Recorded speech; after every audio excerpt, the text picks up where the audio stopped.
क्या आप जानते हैं भगवान श्री कृष्ण के सबसे बड़े भक्त कौन थे? अब आप कहेंगे अर्जुन। अर्जुन तो थे ही, उससे भी बड़े भक्त थे राजा मूर्धज। यह कहानी उनके चरितार्थ को सिद्ध करती है और इस कहानी को आप सोते समय जरूर सुनें।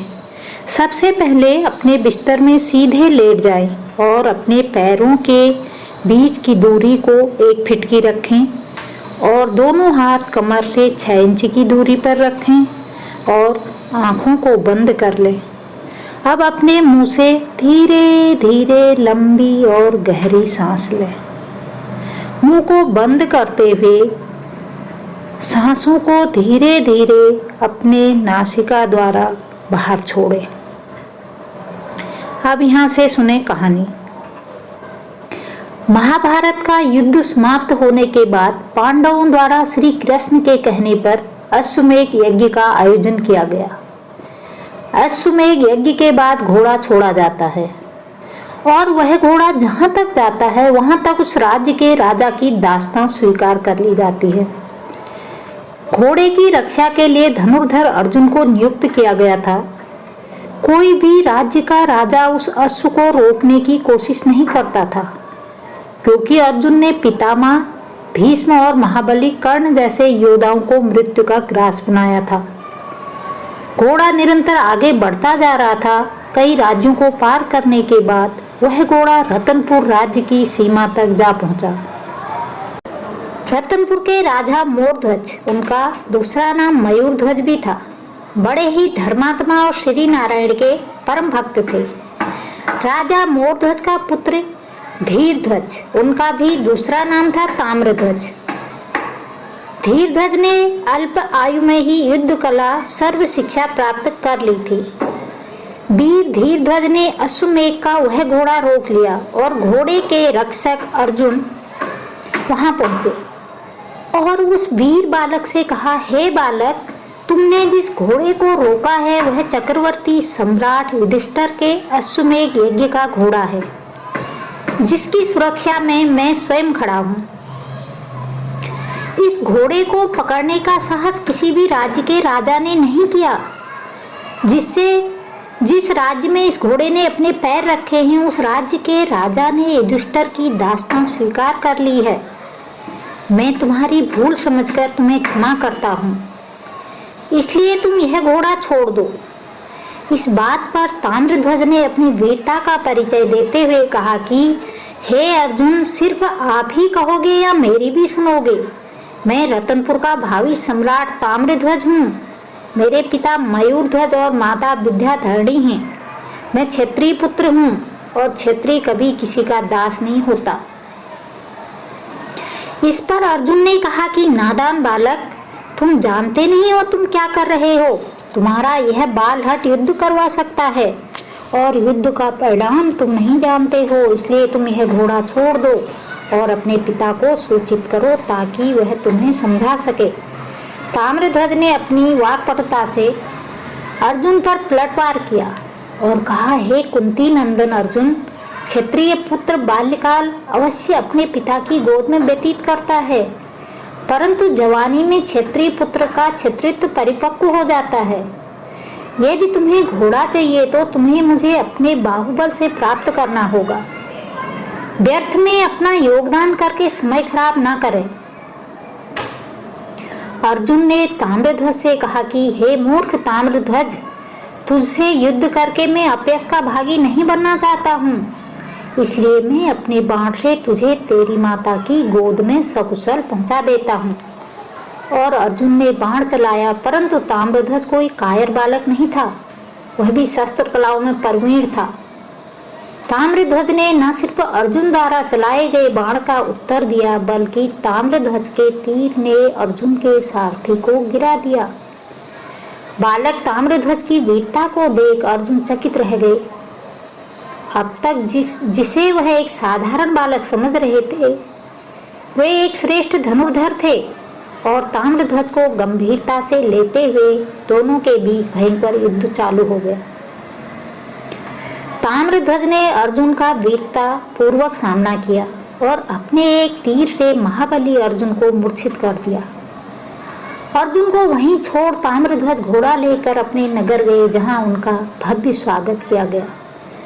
जब अर्जुन मूर्छित अवस्था से बाहर आए तो उनके समक्ष श्री कृष्ण बैठे थे।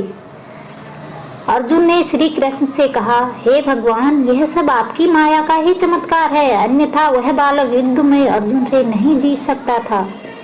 इस पर श्री कृष्ण अर्जुन से कहा कि अर्जुन, तुम अभी भी भ्रम में हो।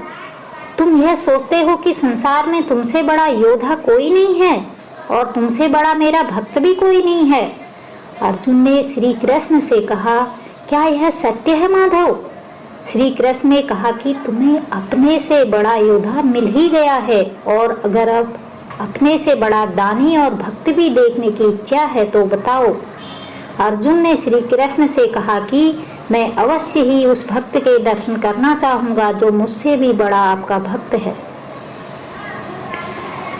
तब भगवान श्री कृष्ण और अर्जुन ब्राह्मण का वेश धारण कर तथा यमराज एक सिंह के भेष में रत्नपुर राज्य की ओर प्रस्थान किया, जहां राजा मयूरध्वज का दरबार लगा था। जैसे ही राजा मयूरध्वज को इस बात की खबर लगी कि साधु उनके राज दरबार में आए हैं, तुरंत उन्होंने अपना सिंहासन छोड़ साधुओं को प्रणाम कर आशीर्वाद लिया।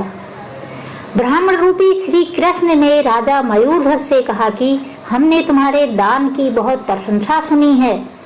चारों ओर तुम्हारी यश की कीर्ति है कि कोई भी याचक तुम्हारे दरबार से खाली हाथ नहीं जाता है। राजा मयूरध्वज ने ब्राह्मण रूपी श्री कृष्ण से कहा कि यह भगवान नारायण की ही मुझ पर कृपा है कि आज तक मेरे दरबार से कोई खाली हाथ नहीं लौटा है। ब्राह्मण रूपी श्री कृष्ण ने कहा कि हम आपसे ऐसी कोई वस्तु नहीं मांगेंगे जो आपके अधिकार क्षेत्र से बाहर हो। श्री कृष्ण ने राजा मयूरध्वज से कहा कि हम 3 प्राणी बहुत लंबे समय से यात्रा कर रहे हैं। हम दोनों तो कंदमूल खाकर अपनी भूख शांत कर लेते थे, परंतु हमारे साथ यह सिंहराज भी हैं जो सिर्फ मांसाहार करते हैं और यह सिर्फ मनुष्य का मांस भक्षण करते हैं। मयूरध्वज ने श्री कृष्ण से कहा कि मैं सिंहराज के समक्ष प्रस्तुत हूँ। यदि वह मेरा भक्षण करेंगे तो मैं खुद को धन्य समझूंगा। श्री कृष्ण ने कहा कि पृथ्वी पर स्वयं को दान करने वालों की कमी नहीं है। यदि तेरे जैसा भोजन करते तो हमें आपके पास आने की जरूरत नहीं थी। महाराज मयूरध्वज ने श्री कृष्ण से कहा कि अब आप ही बताएं कि मैं कैसे सिंहराज के भोजन की व्यवस्था कर सकता हूँ। ब्राह्मण बने श्री कृष्ण ने राजा मयूरध्वज से कहा कि हमारे सिंह के भोजन के लिए आपको अपनी रानी सहित आरा लेकर अपने पुत्र ताम्रध्वज को चीरना होगा, जिससे सिंहराज भोजन कर सकें। श्री कृष्ण की आवाज सुनकर सारा दरबार आश्चर्यचकित हो गया। स्वयं अर्जुन भी कृष्ण की इस तरह की बातों से डर गए। एक क्षण के लिए राजा मयूरध्वज भी डगमगाए, परंतु समझ गए। राजा मयूरध्वज ने कहा कि हे महात्मा, धन्य है मेरा पुत्र ताम्रध्वज जिसे आपने सिंहराज के आहार के लिए चुना है। श्री कृष्ण ने राजा मयूरध्वज से कहा कि पुत्र को चढ़ाते समय यदि माता पिता की आंखों में आंसू आए तो सिंहराज भोजन स्वीकार नहीं करेंगे। राजा मयूरध्वज ने अपने पुत्र और पत्नी को भी राजी कर लिया। अर्जुन राजा के इस प्रकार समर्पण और वचनबद्ध बातों को देखकर आश्चर्यचकित रह गए। इसके बाद राजा ने आरा उठाया, अपने इकलौते पुत्र के सिर पर रखकर परमपिता परमात्मा का स्मरण करते हुए अपने पुत्र को चीर दिया। अर्जुन चौंक कर मूर्छित हो गए। आरे से निरंतर उनके शरीर के 2 भाग किए जा रहे थे। इस तरह ताम्रध्वज का शरीर 2 भागों में बंट गया।